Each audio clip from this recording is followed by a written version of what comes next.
Welcome back everyone.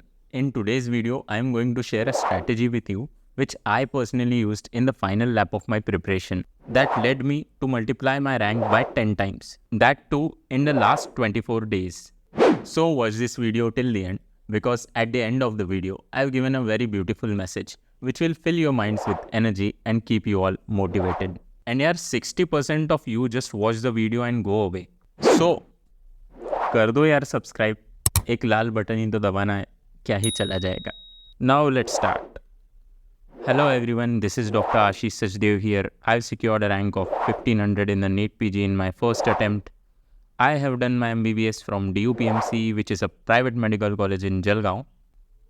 This strategy is based on a simple rule that your performance in the exam is directly proportional to the number of revisions that you make before your exam. For example, in my internship, when I had completed one cycle of revision, my score was somewhere between 420 to 450. When I had completed two cycles of revision, my score jumped to somewhere between 480 to 520. And when I completed three cycles of revision, that is just before my exam, my score jumped to 615 marks in the main exam. And not just on the number of revisions, but it also depends on the number of days that are left between your exam and the day since you completed your last revision. In short, you have to complete a cycle of revising your whole syllabus in the last 15 to 20 days before your exam. And believe me, this is the only key and this is the only Brahmastra that you need to have before your exam. And if you can revise your syllabus in the last 20 days, then no one can stop you from getting a great rank. So how can you do it? I'll tell you some ways to do it. But before that, if you believe that this video has created some value for you, then please hit the like button and suggest me in comments on which topics you want videos. If you do so, I'll give you a pyara sa shout out in my next video. So for this video, shout out to Prashant Tiwari and Riya Sharma. Coming back to the video, I'll suggest you some ways to revise the syllabus in the last lap of your preparation. Number 1. Concise your material. In your notes, there is two types of information. First is conceptual and second is factual. For conceptual information, even if you don't revise it frequently, you'll be able to solve its questions. For example, pedigree charts. On the other hand, for factual information, no matter how many times you revise it, you are going to forget it again and again. For example, IPCs and milestones.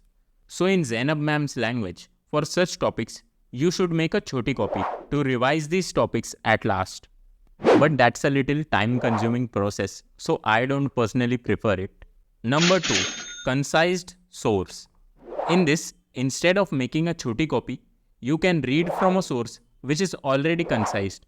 For example, you can use first aid and you can just simply annotate your first aid with PYQs and other important stuff that is missing in it during your first reading itself. So this annotated first aid will help you to revise at least the first and second prof in a very concise way. Number 3. Revise single source repeatedly. So this was the method that I personally used. If you revise your notes multiple times, then the time required for successive cycles of revisions keeps on decreasing because your mind develops an imagic memory of your notes, and after multiple revisions, you already know that which topic or page is important and which one you can skip. This method takes a lot of time and effort, but it is very useful at the last. So you can use any of these methods to revise the entire syllabus before your exam.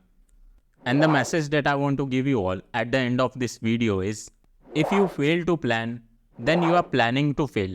It means that you must have a plan to execute for your preparation. Like, what are you going to do in the next 2 months? And especially, what are you going to do in the last 2 months? So, if you don't have any plan and you are just doing random stuff, then you are certainly planning to fail. Because a plan will help you keep your preparation on the track in an organized way. And it is not necessary that you will be able to successfully execute all the plans that you make. Maybe you'll have to change them in midway because of some circumstances. But at least you know what you want to do rather than doing random stuff. So this is all for today's video and we'll be meeting in the next video. Till then, keep hustling for your exams and best luck.